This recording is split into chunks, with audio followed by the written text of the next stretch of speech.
As you get older, loneliness can become an issue for many senior people. But seniors are not the only ones who may suffer from loneliness. Maybe work has dictated that you have to move away from family and friends, maybe leaving you feeling isolated in a new community. Well, a new organisation has been set up to combat such loneliness and provide positive support across the generations.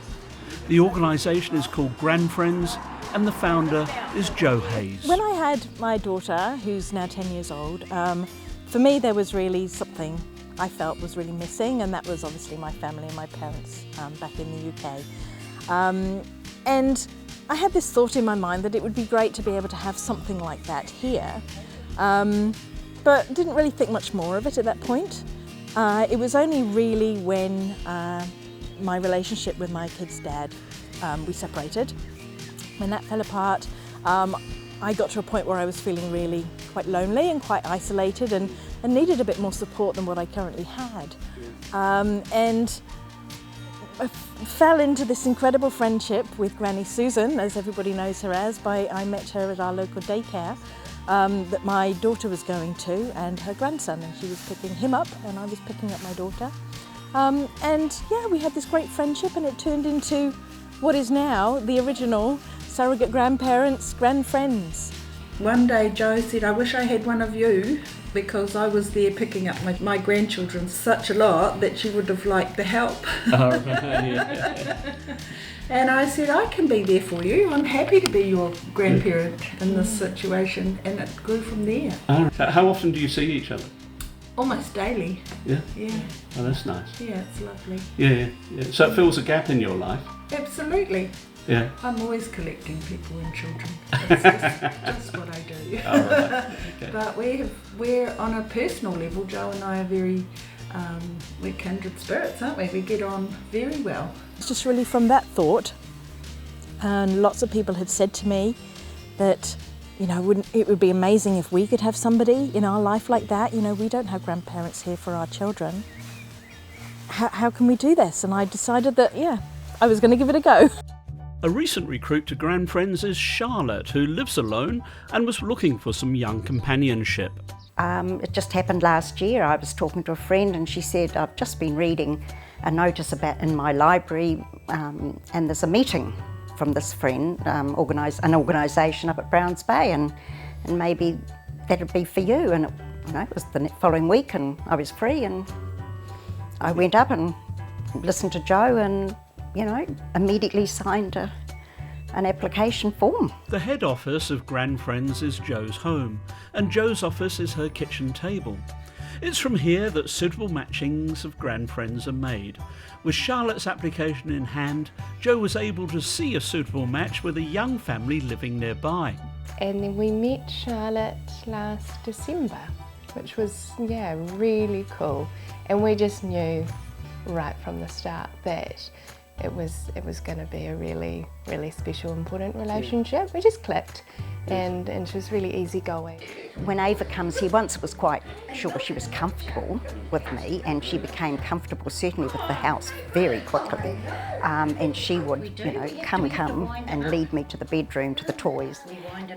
So sometimes Katie might slip away for a walk or do a little chore and leave Ava here, and Ava was comfortable, bye mummy, and so we would just play, and then they'd come, or Andy, if he finished work, would come and pick her up, and we'd have a chat, and off she'd go.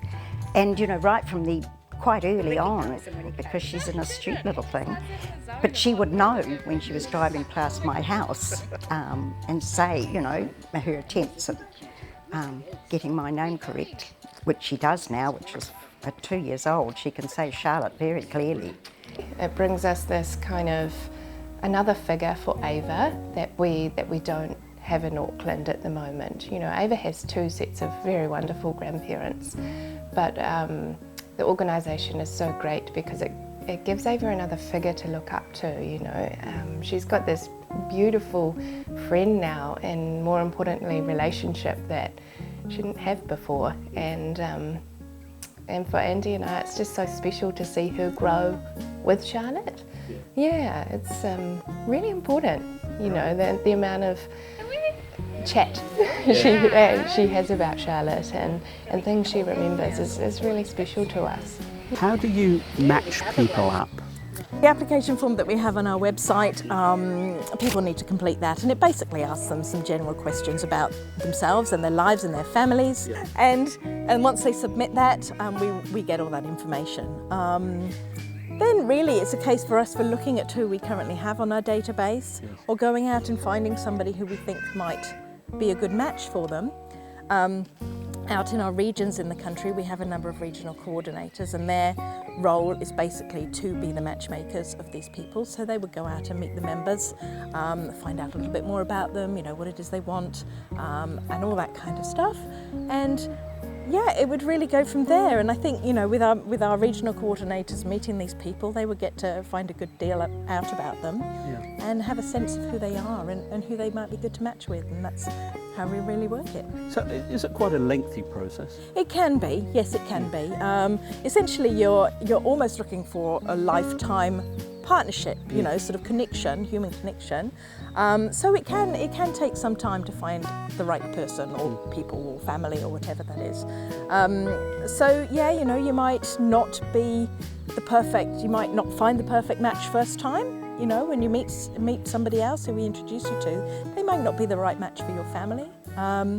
However, you know, come back to us if that's the case, and we will look for somebody else for you. So it can take a little time, but that's just part of the course, really.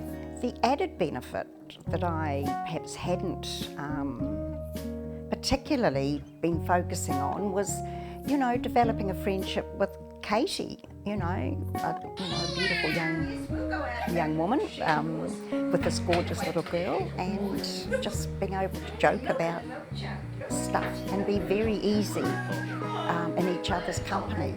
You know, it's not I'm using them just to have their child. They're not using me As a babysitter? to babysit. And because a couple of my friends have said, you know, do you have a regularly on a certain day? And I said, no, it's fluid, and I can offer to do some extra help. Katie now feels comfortable now to ask me if I can.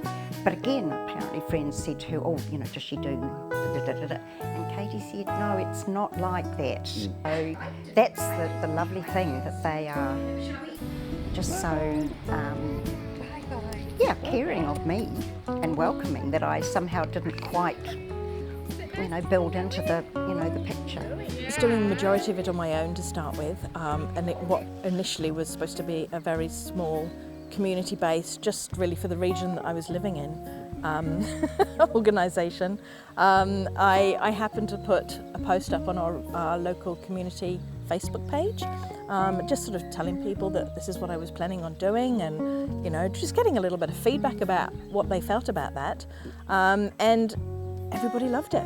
Everybody absolutely loved it, and the local press got hold of it, then the national press got hold of it, and the national TV got hold of it. So there are a couple of sort of appearances on the local TV, and really that was that. And I started having applications from Christchurch and from the Bay of Plenty, and just from all over. And I'm very much one of those people who doesn't like to say no to people. So I was like, okay, so what was going to be a little small community-based initiative is turning into something much bigger.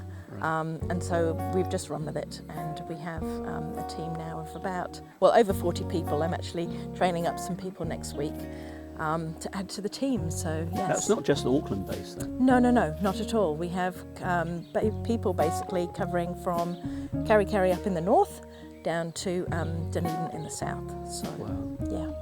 It's not free babysitting, no, it's nothing like that. For us, it's the relationship and having that extra special person in our family, and that's what we were seeking. I guess that's the gap filler. It's an incredible organisation. I mean, you've heard it all before, but it's really, really amazing. You know, they've done an incredible job. Just